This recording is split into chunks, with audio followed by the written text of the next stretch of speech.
सोलापूर महानगरपालिकेतून एक अत्यंत धक्कादायक आणि खळबळजनक प्रकार समोर आला आहे।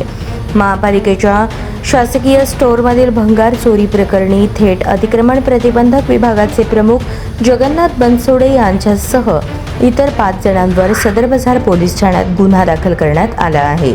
सोमवार 18 मे रोजी रात्री उशिरापर्यंत राजकीय नेते आणि महापालिका अधिकाऱ्यांच्या उपस्थितीत ही मोठी कारवाई करण्यात आली। महापालिकेच्या मुख्यालयातील स्टोअर विभागातून दिवसाढवळ्या जप्त केलेले साहित्य आणि भंगार वाहनांमधून बाहेर नेले जात होते। हा प्रकार सुरू असतानाच शिवसेना गटनेते अमोल शिंदे यांनी तिथे धडक प्रवेश केला आणि या गंभीर प्रकाराचा पर्दाफाश केला। घटनेची माहिती मिळताच शिवसेना जिल्हाप्रमुख अमोल शिंदे आणि काँग्रेस शहराध्यक्ष चेतन नरोटे यांनी महापालिकेच्या वरिष्ठ अधिकाऱ्यांसह थेट सदर बाजार पोलीस ठाणे गाठले।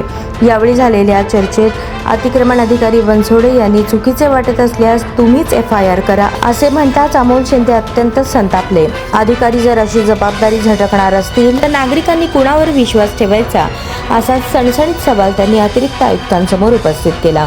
अखेर अतिरिक्त आयुक्त संदीप कारंजे यांनी प्रकरणाचे गांभीर्य ओळखून तातडीने FIR दाखल करण्याचे स्पष्ट आदेश दिले। जे संबंधित आहे यांच्यावर गुन्हे दाखल करा।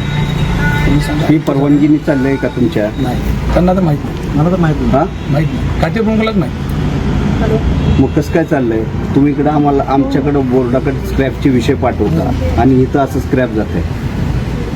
या शासकीय चोरीमध्ये आणखीन कोणत्या मोठ्या अधिकाऱ्यांचे हात गुंतले आहेत का याचा सखोल तपास आता पोलीस करत आहेत। या कारवाईमुळे पालिका वर्तुळात प्रचंड खळबळ उडाली आहे।